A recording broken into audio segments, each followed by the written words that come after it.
Welcome to the Voice of Retail. I'm your host, Michael LeBlanc. This podcast is brought to you in conjunction with Retail Council of Canada and with the support of Omnovos, Canada's digital customer engagement company. Omnovos makes personalization easy by helping you engage the right customer at the right content at the right time. Find out how you can get started quickly and affordably so you can focus on doing what matters most, driving revenue and margin growth at www.realcustomerengagement.com. In this episode, I'm in the Big Apple, New York City, first with an exclusive interview with Paige Thomas, President and CEO of Saks Off Fifth. We discuss her rich background in retail through to developing a passion for the off-price format, and then delve into the brand strategy matrix, the affordable luxury retail trend, the evolution of secondhand luxury market, and the future of retail in the COVID era and beyond. Next, I meet Ron Thurston, Vice President of Stores at Intermix and best-selling author with his great new book, Retail Pride. In a wide-ranging interview, Ron takes us through his history of accomplishments and learnings in retail store operations across North America and delivers a glimpse into the masterclass of retail as a career that he chronicles and celebrates in his book. But first, let's hear from Paige from Saks Off Fifth. Paige, welcome to the Voice of Retail podcast. How are you doing this afternoon? I'm great, Michael. It's so nice to be able to join you today. How are you? I'm good. You know what? I'm relieved. Our first, for the listeners, our first attempt at trying to interview was blocked by some technical difficulty. So I'm so thrilled to get you back on the mic. You're so gracious in rebooking and getting through the technical issues. But you sound crystal clear now. So I'm really looking forward to our conversation. And we just touched the surface last time, and then we had to stop. So let's just jump right in. Tell us about your personal, professional journey and your role at Saks Off Fifth. Sure, I would love to. So I've been in retail too many years, but I love it, and that's not going to change. Interesting times right now. I would tell you I've been very lucky to be a part of some pretty incredible brands in the journey of serving customers, specifically the May companies of the world that became Macy's, and being a part of Kohl's, and most notably recently with Nordstrom before I joined Saks Off Fifth. And I think that is where the synergy really came into play. The majority of my time there was really leading the merchandising customer efforts for the off-price business of Nordstrom Rack. I will tell you that while I've always had the retail bug, the passion for off-price became very clear for me in how just the speed in which it moves, the agility that it requires, relationships in the market. It, to me, is an authentic approach to retail and so relevant today for consumers. And we'll get into this a little bit later in the conversation, but such a fundamental and foundational strategic role in the bigger picture. So I really want to get into that with you as well, how you think through that with your experience. So let's talk about the before time. So before, I think you started in January or February of this year. So the before time for you in this business isn't, wow, welcome to the business and here's the COVID crisis. But as you considered taking this opportunity, what was attractive about the opportunity, and how are you thinking about growth pre-COVID? And where I'm going with this is, okay, now 8 months in, knowing what you now know, what do you think is going to be changed in the way you approach the business for the COVID era and beyond? To your point, I did join in February, and literally 30 days later was faced with shutting our entire fleet down, which is not something that any of us have ever faced in the retail environment. But if I really think about the pre-COVID and honestly how it leads into a little bit of post, there was considerable foundational work that was put in place at Saks Off Fifth to really be a true luxury off-price retailer. And that's what was very interesting to me to really sort of drive the business to the next level. So the key strategies and how the business was thinking about it before I came and after, I would say were grounded very much in what that looks like.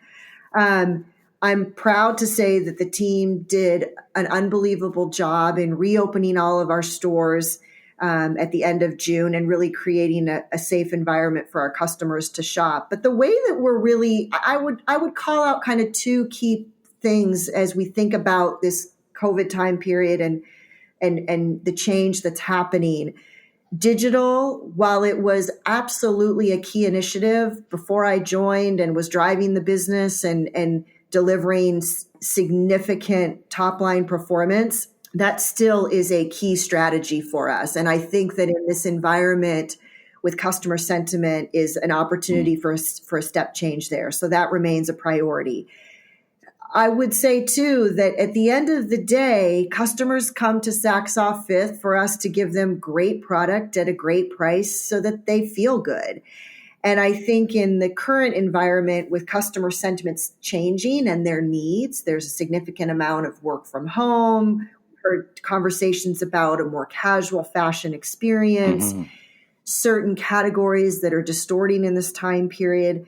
But really, the priority and strategy to deliver great product at a great price, which is really grounded in brands, remains a top priority for us to serve customers. So that's the constant in your strategy.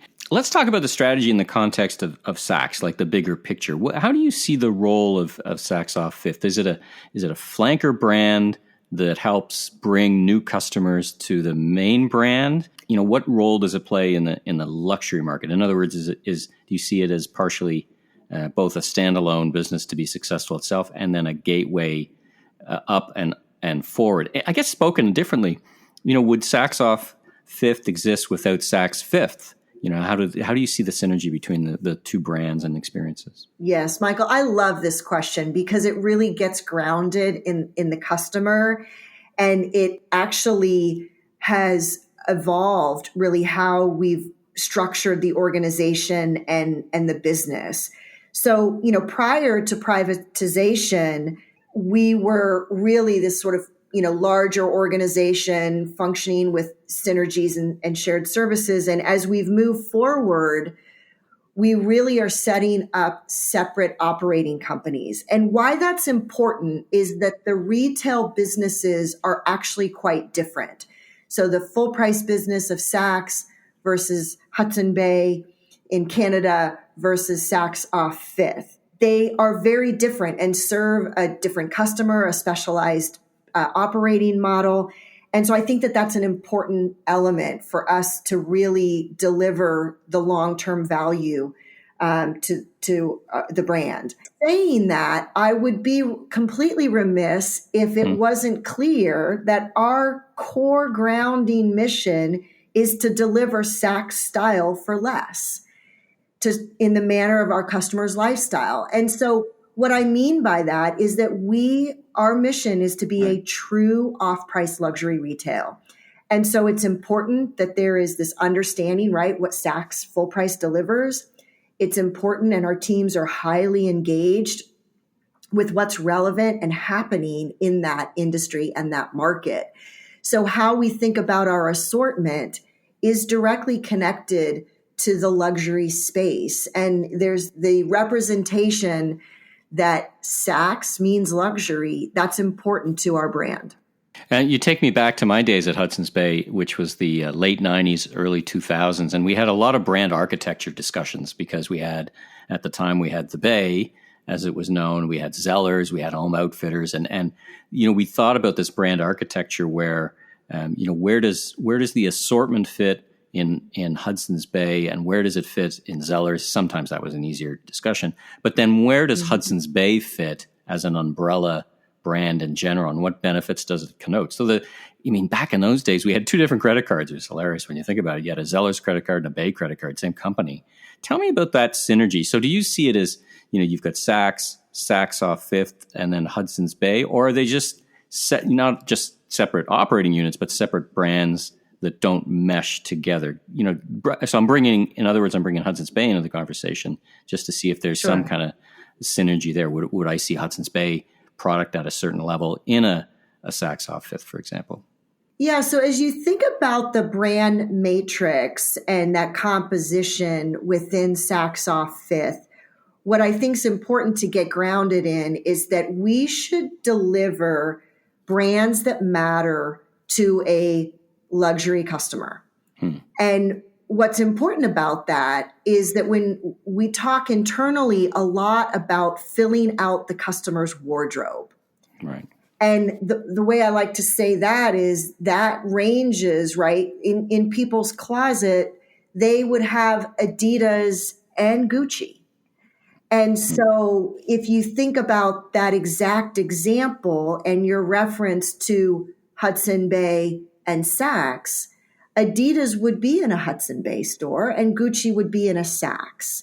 And Right. the beauty of our model is we've got some elasticity in our brand offer to really fill out the customer's wardrobe. And I think that's the differentiating place in which we win in off price, because our core competitors would not reach as high as the Saks full price business. It's interesting discussion. I had a conversation with one of your vendors, one of the Saks vendors, Moose Knuckles Outerwear from Montreal. Yes. And they were both the CEOs were on the podcast, and we were talking about these kind of decisions about where you list and what it says about your brand and how you convey where the brand stops and starts amongst the different banners. So thank you for sharing that. It's fascinating. Of course, for me, I could talk about it all day because I must have spent 3 years talking about it at one point.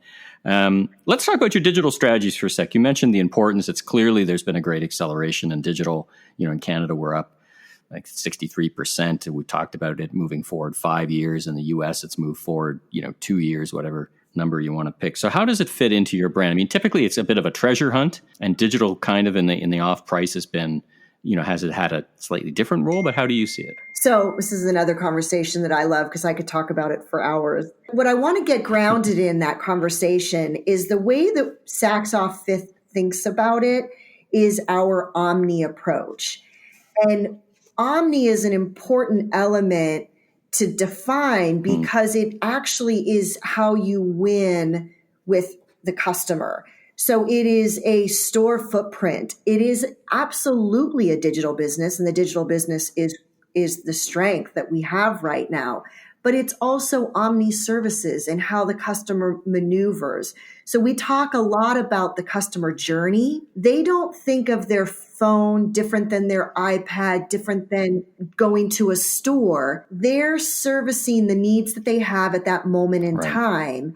And so our job, in my mind, is to show up in an omni way to reduce the barriers and so that we can deliver them amazing product.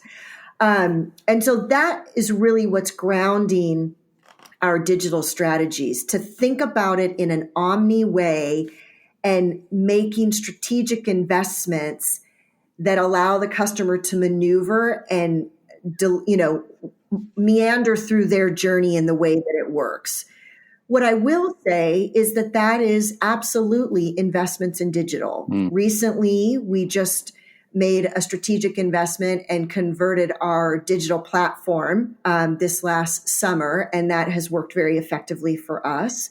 But we're also thinking about future enhancements that consider sort of buy online, pick up in store, curbside. These things are very relevant in the COVID environment.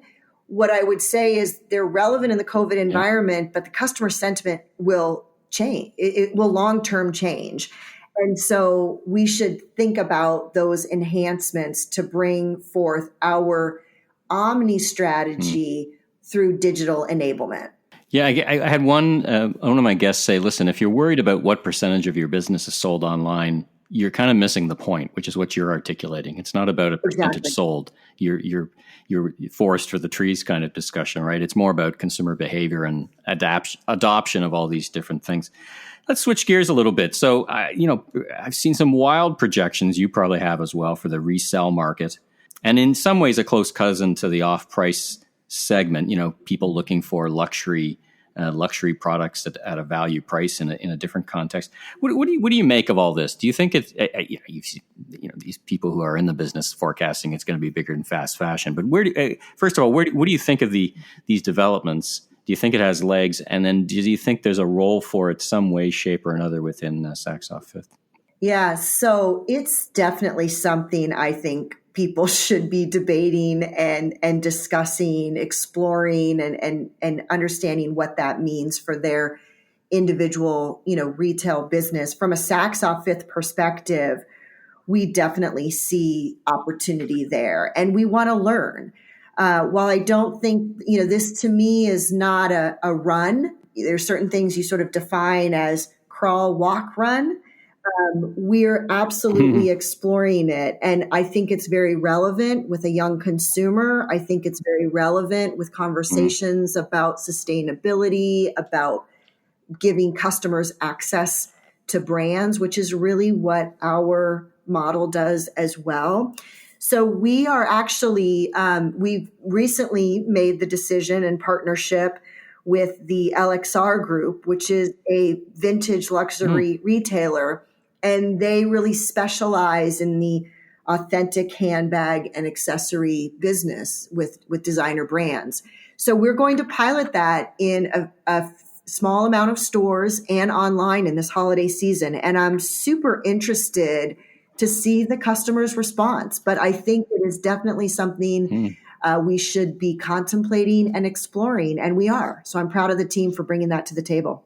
Yeah, interesting, right? It's a very be careful what kind of strategies you take on, just in case you got to be careful how you again protect that brand, the brand system, and the architecture. Speaking of which, I did an interview with Rashad Tabakawala, who's got a great book, Restoring the Soul of Business, and he said he thought that retailers had a 6-month mulligan, to use a golfing metaphor, and that in the next 6 months you can really have the permission, so to speak, from consumers to react, to try things just like you're describing.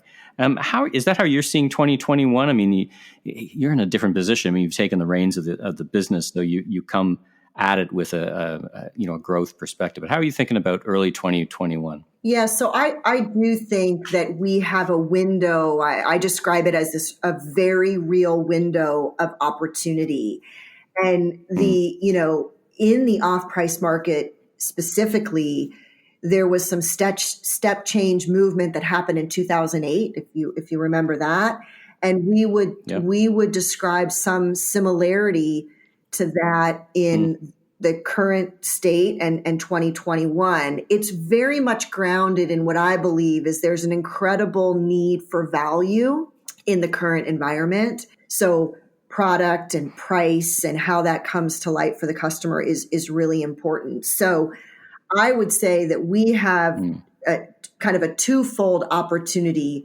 One, to really capitalize on the customer sentiment.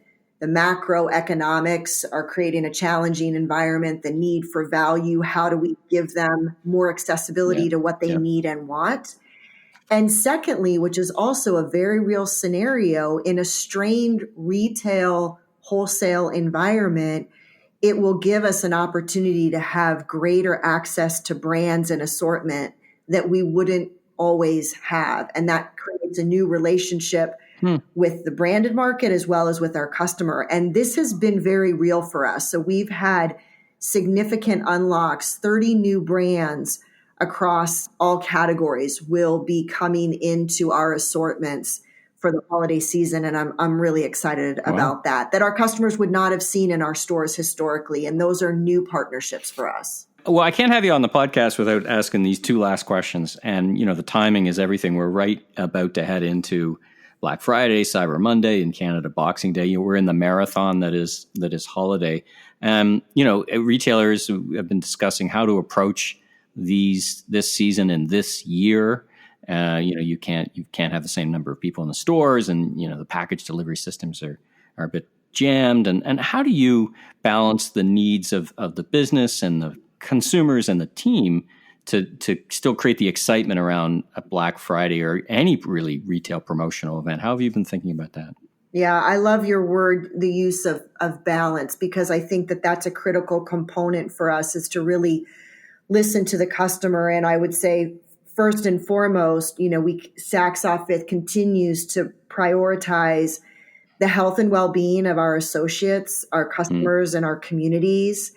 Again, I referenced it earlier. I'm super proud of the team as we reopened our stores in May and June, and we've got high standards of protocol for social distancing and cleanliness and what that looks like for our customers in a store environment, which we know there is some hesitancy on that. So it's important that we show up in the right way there. as we've been talking to our customers, they're telling us almost to the level of 50% that they're going to shop early. So as you say, coming into this Black Friday, what's interesting is we actually started some of our holiday campaigning and product offering in the month of October. They told us that they were going to shop earlier than they had in the past.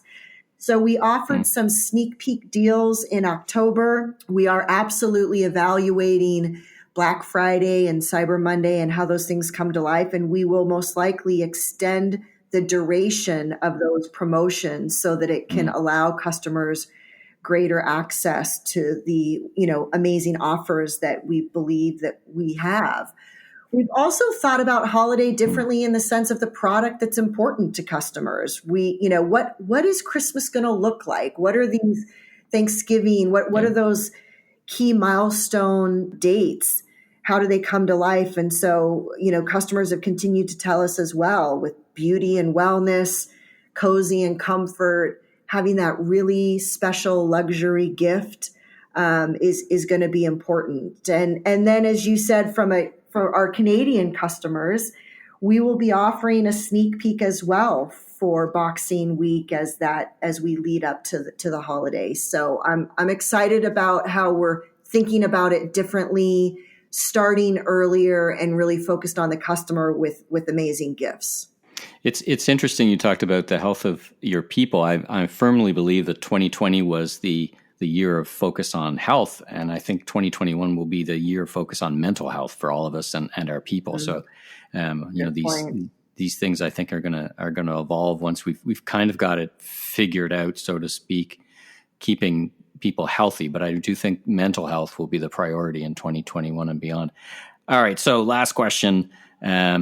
Kind of a fun question. If you were me and you were you and you were looking for some great values, anything caught your eye? Any suggestions for the listeners out there? We're all shoppers, even though we're an industry podcast. We're all shoppers. Anything caught your eye that you'd recommend for the holiday shopping, Black Friday, and the run up to the big day? Sure. Listen, I'm really excited about the work the team's done, as I, opened with being a true luxury off-price retailer.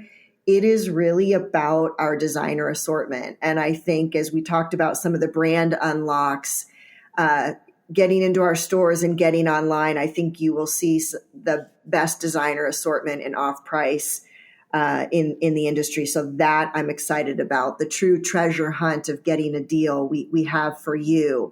Right on. I would also say that when we think about luxury gift, those are things that I'm really excited about as well, from designer cashmere to outerwear offerings. The jewelry assortment is unprecedented. So it's exciting. And I think we've got just the gift for her, him, she, the children, and everything that your heart can desire. Fantastic.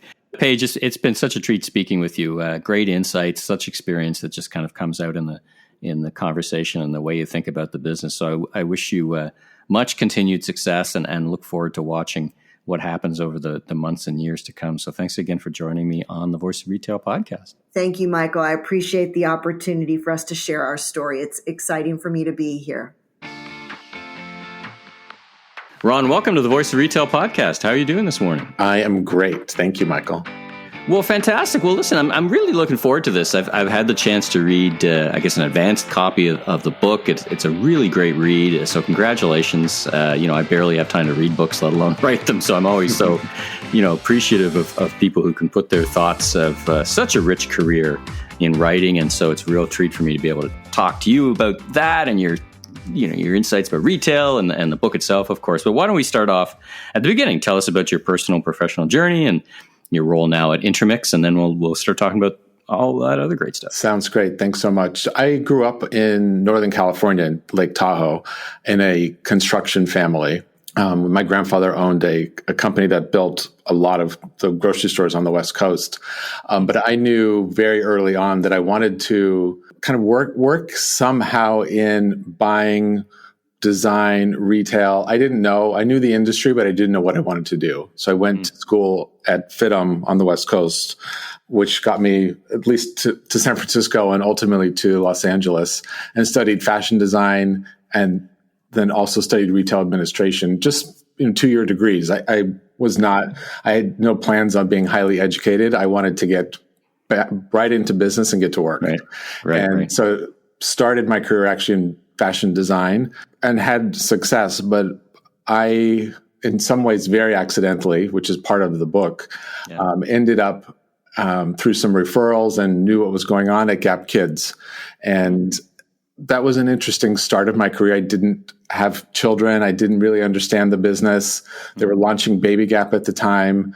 But what I fell in love with more than the product was the culture of the company and the people that work there and why they were there and what they did for me, which is what I still today, 30 years later, do, is find those people who really have that special light and help them move their career forward. And I was very, very mentored and consistently promoted into, sales, into management, into multi-store management, into corporate visual merchandising roles for different brands over the span of 10 years there, and have since chosen different brands at different points in their journeys. I was there early Apple years during early iPhone 2 was actually when I joined Apple. I helped launch West Elm.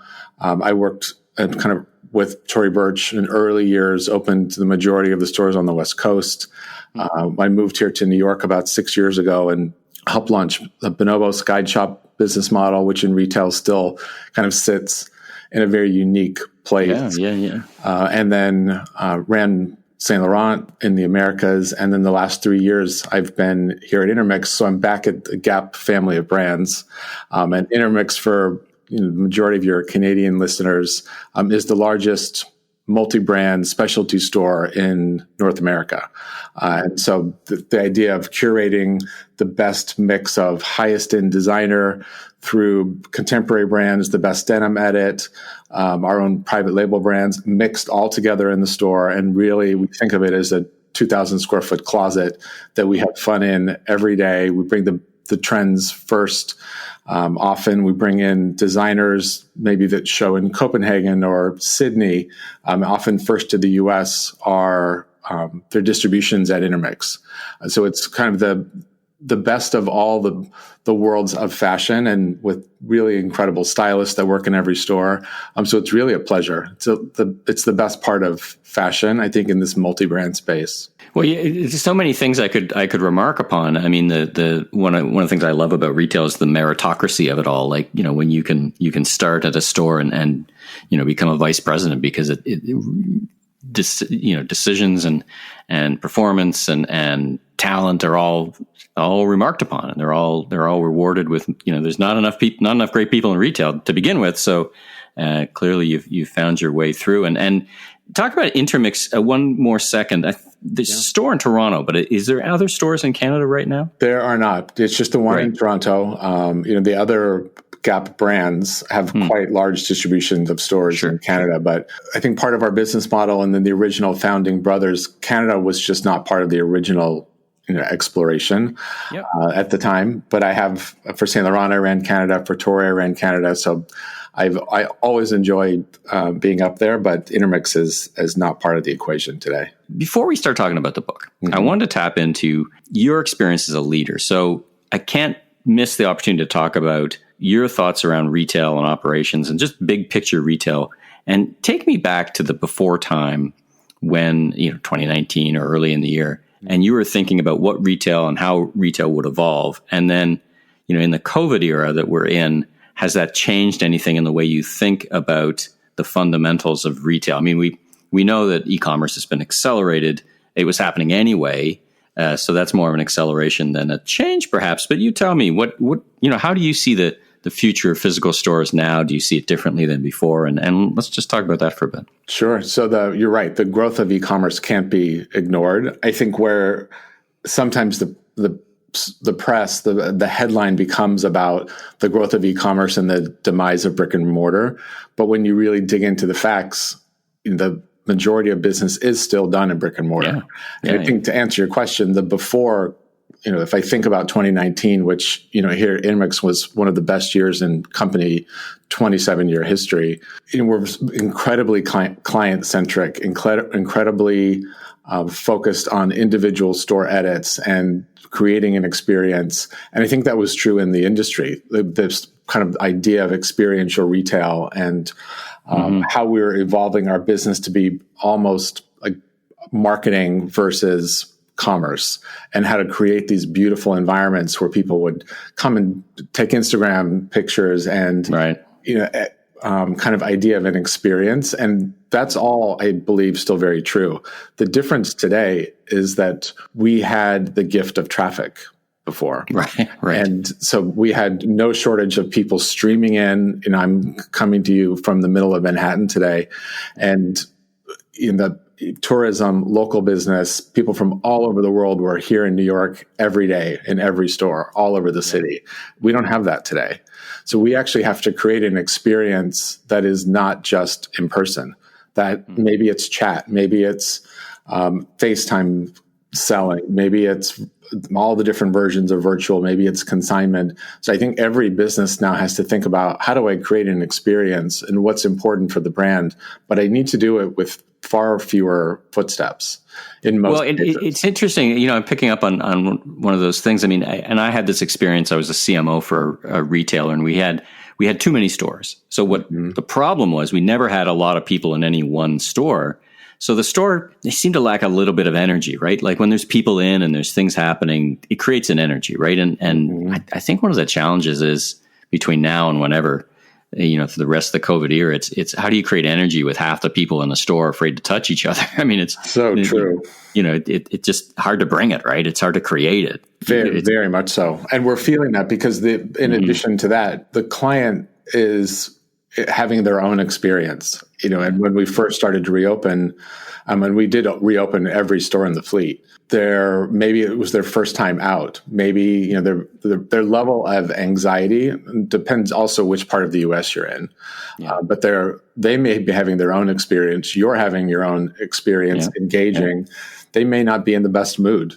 And so where I think, if I think about my own business, fun, energetic, fashion, styling, fitting rooms, let's make you feel beautiful.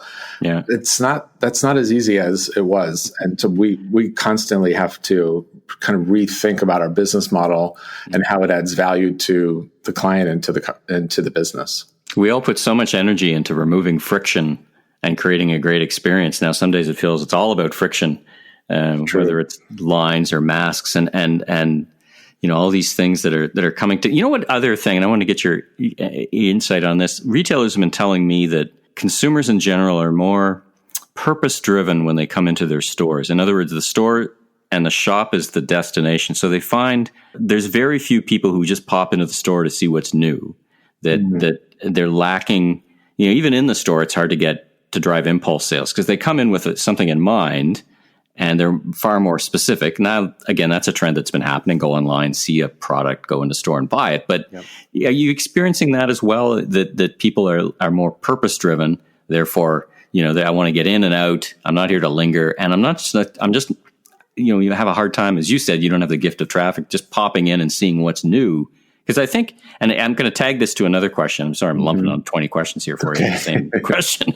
But it feels like in fashion particularly, and tell me if this is the case at Intermix, you'd kind of move from seasons to drops. In other words, the ongoing refreshing of the line. So tie those things together for me. Are you experiencing that as well in your stores? A little more purpose-driven, a little less lingering. And then as you go to market, are you more drop-driven or season-driven? Have you adjusted to that as well? Yeah, great question. So I think the idea of that she was almost forced to shop online, and whether she did or not. And I think when you really dig into all the CRM data, you learn that there were very much a whole lot of store-only clients who didn't shop omni, web clients who only shopped web, and a handful of omni. And so what was interesting to see is there were still a significant number of clients that didn't shop when we were closed and wanted to wait until the store was reopened. Some shifted to now are web only, maybe they moved, and more are omni. But I do think, at least in the fashion space, she actually really loves to come in and see it, touch it, feel it, try it on, have someone kind of show her how to wear it. And so that purpose driven, I think in the beginning was true. Today, she just she wants that beauty in her life again. She wants to feel like a little more taken care of, a little more kind of feeling her best again, putting on beautiful clothes. Again, even if it's just a blouse for Zoom, the Zoom top is the trend.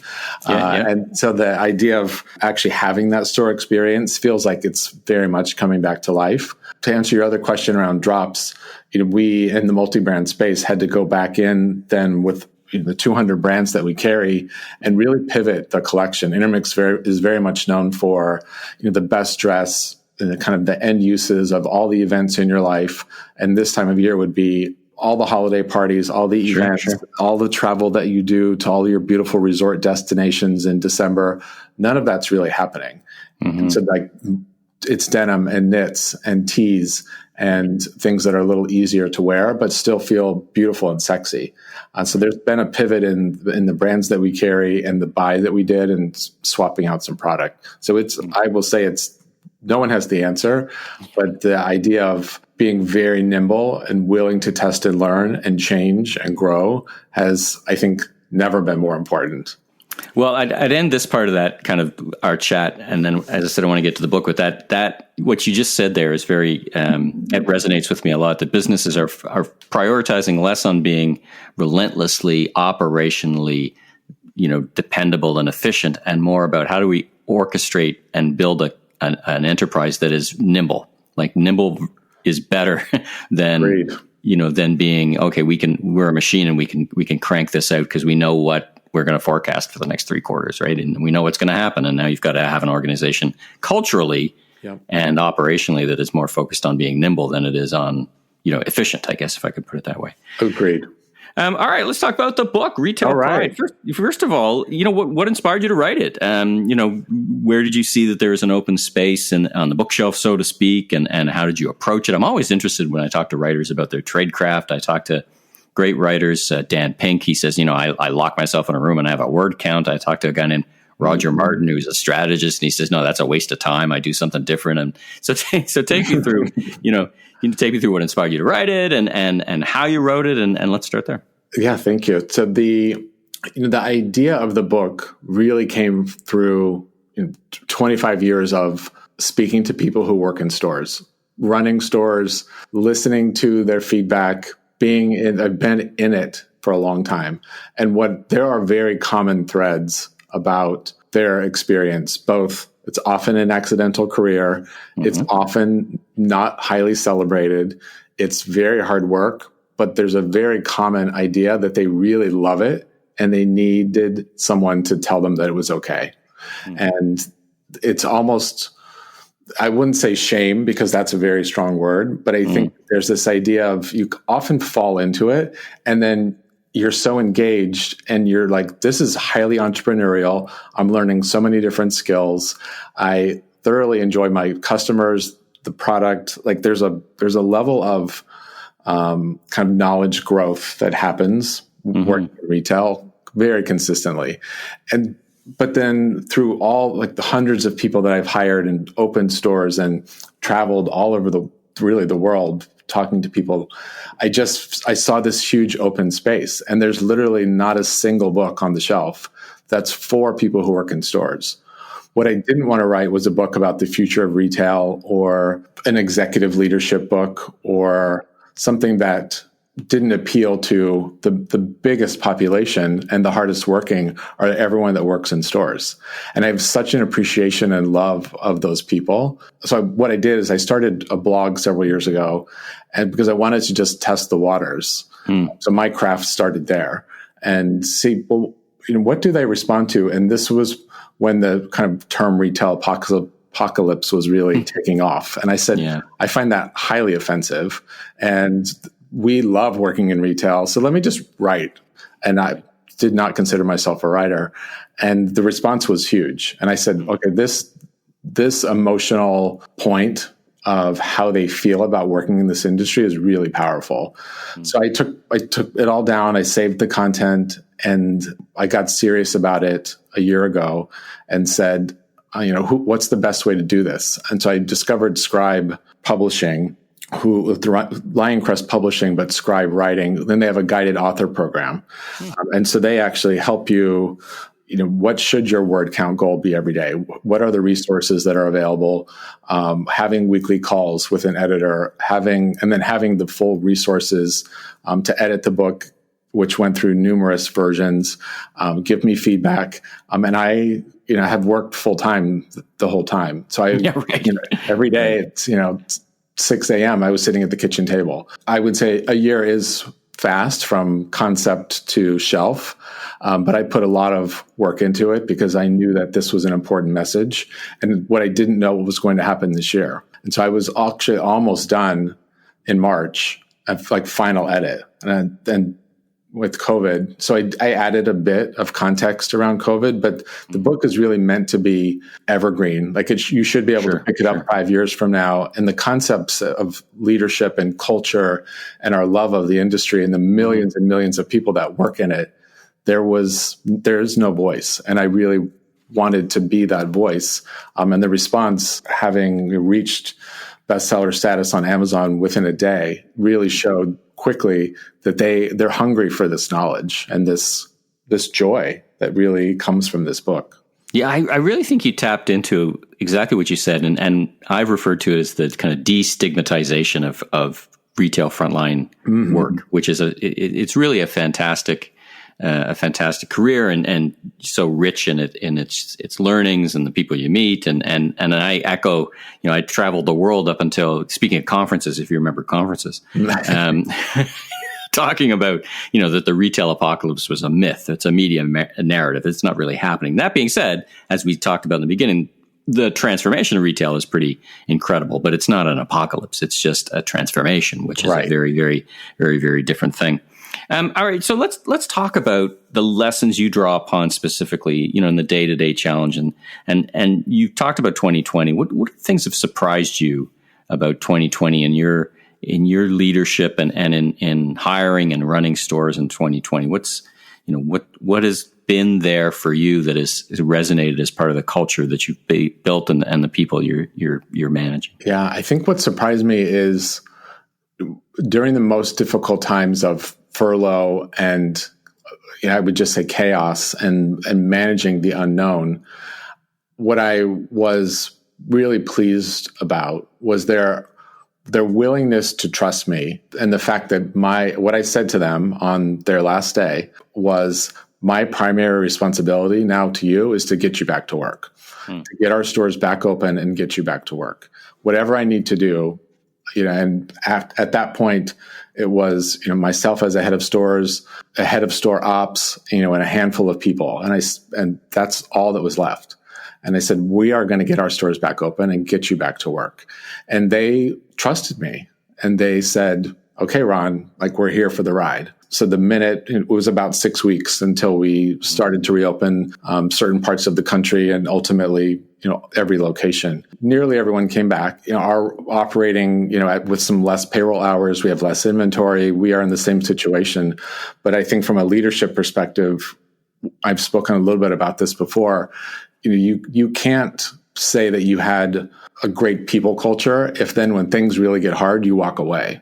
Right. And then kind of let it sink on its own or treat people differently based on business. Then, that business shouldn't and culture shouldn't be dictated by business. If the culture was great and you took care of your people before, then you're the same leader today. And so I think it actually surprised me how much they trusted me. It was kind of eye-opening, and the power that we all have, no matter your responsibility as leaders, we all have that power to inspire and bring people along with us. Well, I guess it connects directly back to, you said, the culture, right? So the culture didn't suddenly appear in April or March of 2020. That's something that you talk about actually fairly extensively in the book, which I'm happy to see. And because I think you and I are aligned that culture is more important than strategy. Culture, the old saying, what is it? Culture eats breakfast, strategy for breakfast. So, but take me in this magic of creating culture. I mean, everybody can say create a great culture, but you're actually doing it. So what's your advice on how to create a great culture? I mean, you've already expressed one of those things, which is, do what you say, basically, which is, I tell you I care about you, so I'm going to demonstrate it. But what are those elements in your mind of creating a great culture, particularly since we're talking about, at the store level, you got lots of associates, lots of different people, all kinds of different ages and vibes and things. How do you in that group of not, let's call them, very different people come from different spaces, how do you create that unifying culture? Yeah, I think for any great company that culture always starts at the top, but it's not something that should only be spoken about kind of in the office. And I think when you have a retail organization or an omni organization, the idea of every touch point, every conversation, every store visit, everything you do, how you act, what you say, what you don't say, how you speak behind closed doors is all culture. And I think for me, it's very important that you're aligned in your messaging at every touch point, because what frustrates stores is that my store manager says this and my district manager says this. And then Ron visited the store and he said this. Said that. And then I was on a town hall Zoom and they said this. It's the worst thing you can actually do for a store. Inconsistencies, right? That inconsistent message. Correct. And one of the messages I think this year that I spoke about earlier is culture exists regardless of what's happening in your business. And the minute things get hard and culture stops, then the culture wasn't real. Right. And that it was not as tangible as you said that it is. And that you need to be responsible for what you've created and what the result was. And it doesn't mean you can't pivot. But I think this year has said, if you have a strong culture, the strong culture still exists, even if the business doesn't. And that people are very willing to follow great culture. And it's not based on size. Because when I think back even to my Apple years, who I think today still has one of the best cultures in the industry, the people that work at Apple can't think about working anywhere else because they love the culture so much. It's not the financial gain that they have. And I today run a business that is primarily commission based. And so it is about sales. And Apple is about creating a customer experience, but their employee experience is equally important to them. So, and they're the biggest company in the world. So it can happen at scale, but I think it takes extraordinary work. But what I say in the book is we all influence culture. I'm a sales associate that joins a new store team. I can influence culture. I can say, I like this, I don't like this. What can we do differently to be better? What can we work together as a team to make a positive impact? Whatever you want that to look like. So I think we have to own our own piece of this conversation, our own responsibility in culture, and talk about it and be honest with ourselves. I think it's one of the pillars, is, kind of create this idea of ask great questions. Like, what is working? What do you like about working here? And what do you not like about it? And I think as leaders, we also have to ask the hard questions and to understand what's actually not working and how can I help you? That's, I think, culture. Retail is a people business, primarily, particularly in the stores, but anywhere really, whether it's in a warehouse, shipping out goods or delivering to the doorstep. Talk about your top 3 tips in hiring.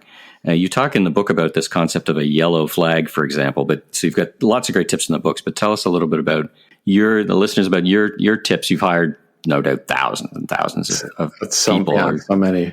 Yeah. What's your top advice around finding and hiring great people? Yeah. So also in the book there, I talk about just the 3 pillars of great retail, which are empathy, curiosity, and focus. And those have really been my filters for everything. But when I think about hiring, particularly today, I would put empathy at the top of that list. So if anyone I'm interviewing, there's a sense of understanding what empathy is, how it works in the environment. What do you need?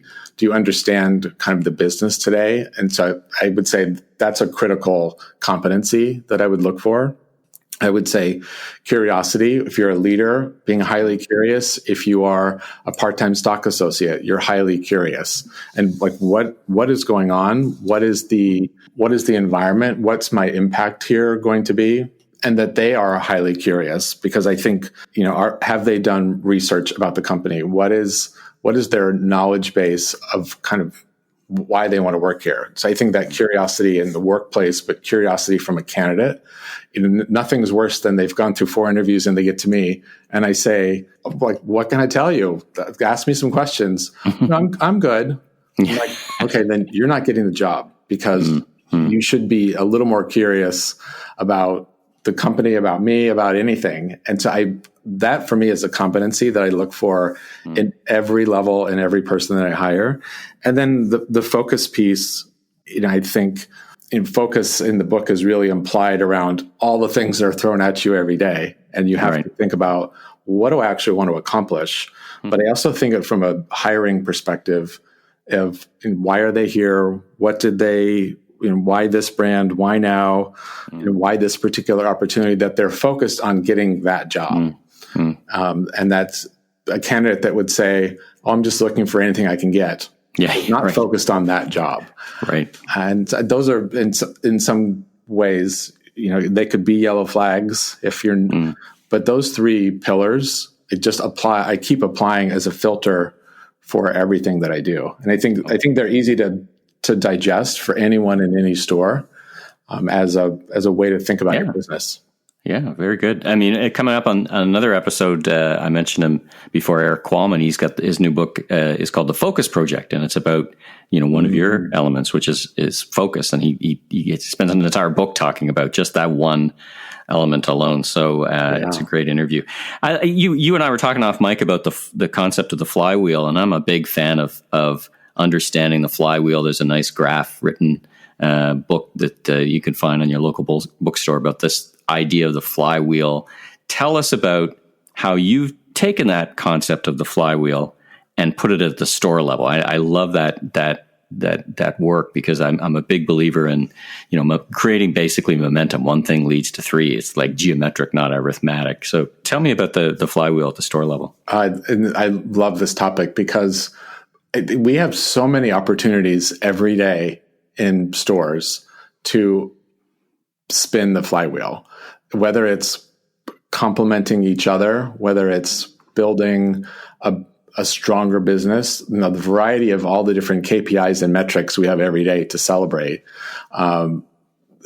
Every touch point, there's a metric or an emotion that goes with it. And the flywheel idea is you keep adding to it and celebrate it and move forward. You keep adding to it and moving it, and the flywheel starts to spin. I will tell you, I've not joined a business that was underperforming and didn't turn it around pretty quickly with this flywheel idea. That's never happened, because this idea of what is working, again, be curious, what's not.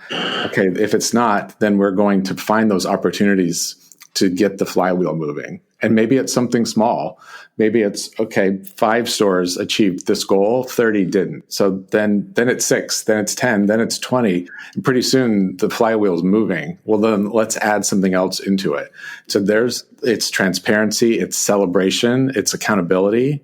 It's this idea of setting the stage for what do we actually want to achieve? How do we get there? And moving things forward. But at the same time, that accountability comes for those that don't want to play this game. Yeah. And I do also think about that in terms of, if you want to come with me on this journey, let's do this. And if you don't, that's okay too. But we're going to win. We're going to find ways to do this. And the example I use from the Apple store I was running was a small one, but that was not an easy year, the launch of iPhone 2. I was at a mall in Houston running one store. And this is going to be the best store in the world, but we're going to have the best service in the world. And that seemed like a very lofty goal. But every survey that would come back, we would just get better, and we would get better, and we would get better. And we won an award for the best service and best NPS scores in the world from this little store in Houston. Right. And so I think it's very possible, and to not put kind of parameters or guidelines to what you can accomplish, because that's what retail is. It's taking something and you're teaching yourself and you're learning and you're growing and you're building that momentum forward. Thank you for asking about that. Yeah, and for the listeners, you talk about it in the book, and again, Jim Collins wrote a great monograph. It's like, I don't know, I've just got it, actually just reached behind me. It's about a 30, 40 page. So the concept is deceptively simple, but it is very powerful. So I encourage everybody to take your advice and then maybe delve deeper if they want into this monograph. I'll put a link in the show notes. Let's finish up the interview the way we started, the way you do in the book, from accidental, and that's my career as well. I didn't point myself towards retail per se, but I wound up there 20, 25, 30 years later. Give me your career advice. You call it from accidental to intentional, which I thought was a great way to end the book. Career advice on how to take your career to whatever it can be next. So talk about that for a little bit to bring us home. Sure. And I also recognize that there are a lot of people that are currently looking. And I think some really great opportunities have come out of the last 6-7 months. And that is, there's never been a better time to build your network. So this, I think in the world of retail, that is, and there's no specific education that makes you successful in this business. There's no particular company. There's nothing that says, if I do this, I'm going to be successful. You have to figure it out yourself, and you have to take ownership of your career and say, what am I going to build around me? And who am I going to network with? Who can give me great advice? And so this time, webinars and podcasts and having access to people that you may not have had before, use that to your advantage. Grow from it, reach out to people, ask for 15 minutes of time. And so this kind of intentional idea of that shift is, okay, I've been doing this now. I think about who I wrote this book for is probably someone doing it 10, 15 years. And now this is their career. So this is intentional. So let me surround myself with great advice and great people. And LinkedIn is such an extraordinary way to do that. You see the companies that are really shining, and you see those that are really never spoken about. You have access to leadership, all the free webinars that have happened where you can just see how people interact. I've done it myself. I've seen people on webinars, even ones I've been on, particularly the ones I've done for universities. I get so many messages back from them saying, thank you, I really appreciate it. Can I have 15 minutes of your time so I can get a little bit of advice about my career? Use that to your advantage. And I think there's a lot of people who can be very generous with their time. The other thing I would say is use this opportunity to understand what you're really good at. What are your strengths? And how do you want to find an organization that celebrates those strengths so that you can be the best version of your retail self? Because some brands are highly operational, some brands are highly customer-centric, culture-centric, and you want to work for a company that utilizes your strengths, because that's where you will be your absolute happiest.